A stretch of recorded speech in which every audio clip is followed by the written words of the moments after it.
Namasté. Bienvenue tout le monde sur le site Bougourou Mario. C'est un plaisir de vous retrouver. J'espère que c'est réciproque pour vous. Aujourd'hui, on va se poser une question très pertinente. Elle se dit comme suit. Quelles sont les voies spirituelles qui s'offrent à nous? On sait tous qu'il y a plus d'une voie, plus d'une religion, plus d'un enseignement spirituel en ce monde. Les religions sont nombreuses, il y en a 6 ou 7 principales, mais il en existe en fait des dizaines et des dizaines. Puis là, je ne parle pas des sectes qui abusent les gens ou de tous ces mouvements populistes qui ne font qu'aggraver le problème, qui ne font que poursuivre des objectifs pécuniaires ou des façons d'augmenter leur ego.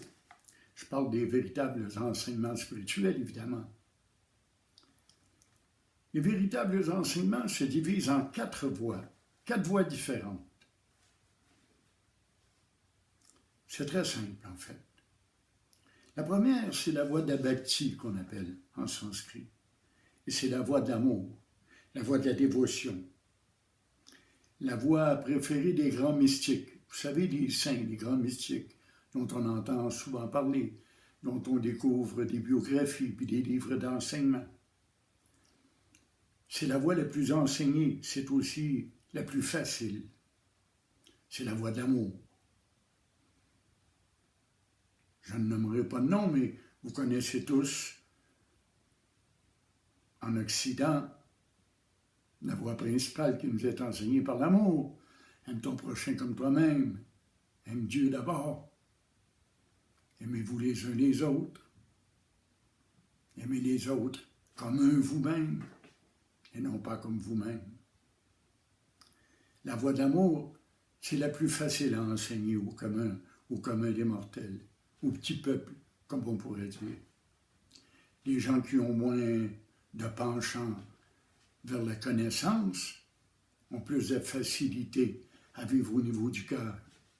Toutes les religions se servent du cœur, mais pas essentiellement du cœur. Il y a également la voie du karma, le karma yoga qu'on appelle, qui est la voie d'action, la voie du dévouement, du partage, de l'entraide, la voie du don de soi, c'est-à-dire de l'altruisme.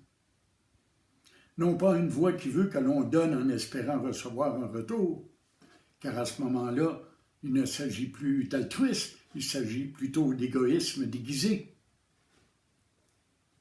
La voie du karma, on la reconnaît à bien des places, dans bien des domaines, quand on se donne, quand on aide ses voisins.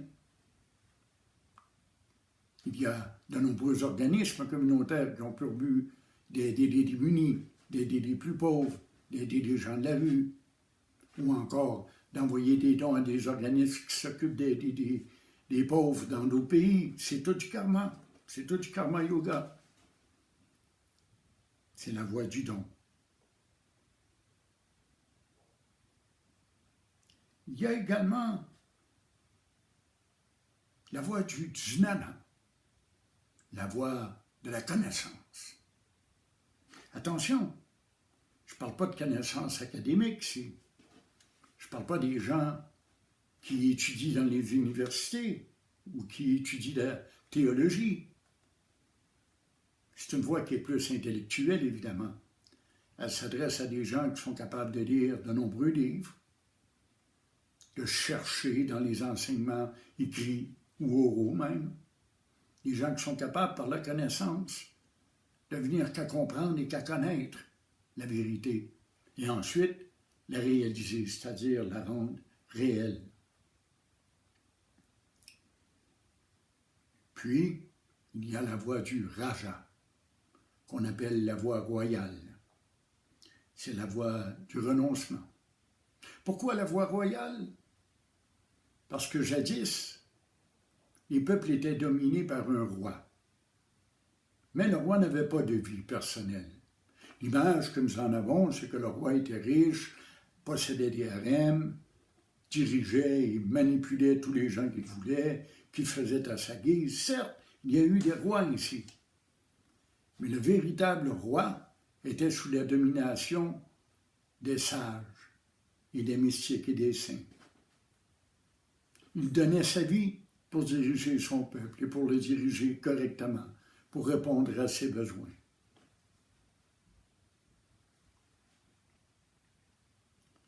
La voie du raja est la voie du renoncement. On renonce à soi-même, on renonce à son bien-être, on renonce à sa vie, on renonce à ses désirs et ses attentes égoïstes. Toutes ces voies se complètent les unes les autres. On peut n'en suivre qu'une, évidemment, mais on peut les suivre une à la suite des autres. Et c'est souvent ce qui se produit avec la voie directe de l'Advaita Vedanta. Vous savez que l'amour sans action, c'est un amour inutile, c'est un amour mort. De même, quand on aime, ça sert à quoi d'aimer finalement si on n'agit pas? J'ai beau aimer mes enfants, mais si je ne leur dis pas, puis je les aide pas, puis je ne leur montre pas, puis je ne leur donne pas, à quoi sert mon amour? J'ai beau aimer mon voisin qui est dans la misère, mais si je ne pose pas un geste pour l'aider, mon amour ne l'aide pas. L'amour lui-même n'est qu'un sentiment. Un sentiment, ça n'existe pas. On ne peut pas acheter un sentiment au dépanneur.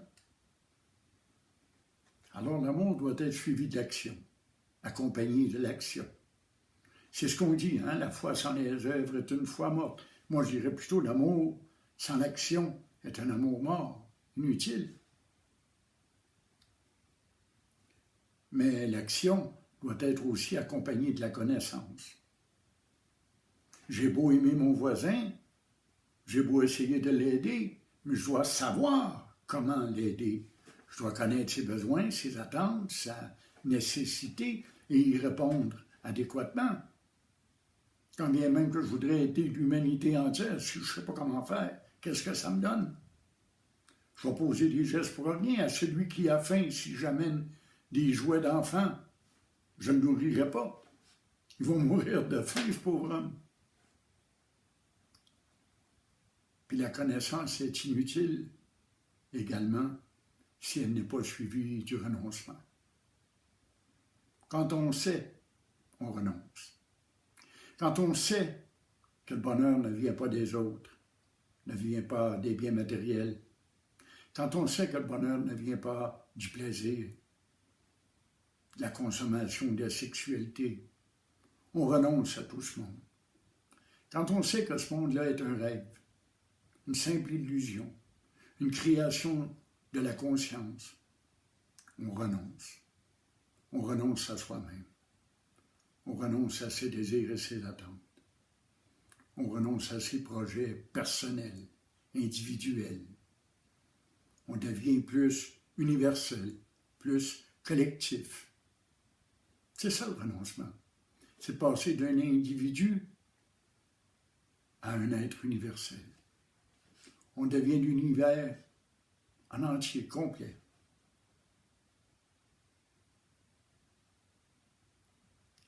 Passons à la voie directe, maintenant.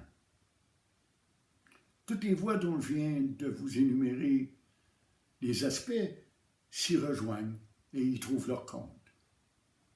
Dans la voie directe, on suit un tel cheminement. On passe de l'amour à l'action, de l'action à la connaissance, de la connaissance au renoncement. C'est ainsi qu'on réalise qui on est.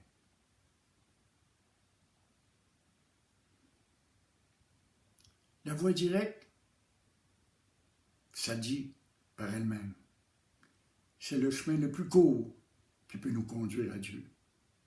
Mais attention, c'est pas le chemin le plus facile, c'est pas le chemin le plus rapide. Il demande quand même du temps, il demande quand même des efforts, tout demande des efforts, mais les bons efforts. La voie directe, c'est la voie de l'Advaita Vedanta, la voie enseignée à la fin des Védas, dans les Upanishads, les 108 Upanishads. C'est plus une forme de philosophie qu'une religion. on abandonne les rites, on abandonne les pratiques oratoires, on abandonne les prières, on se concentre davantage sur la méditation et sur la recherche directe du divin, de lui.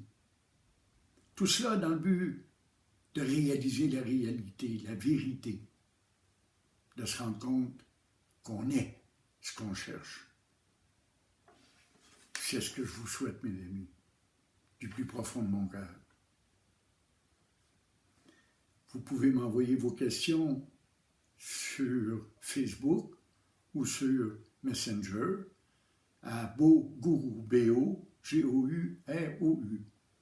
Vous savez également que les toiles derrière moi sont de moi et sont disponibles sur un site intitulé Artiste peintre, toile à vendre, Mario Martel. Alors je vous souhaite le plus beau des voyages. Merci.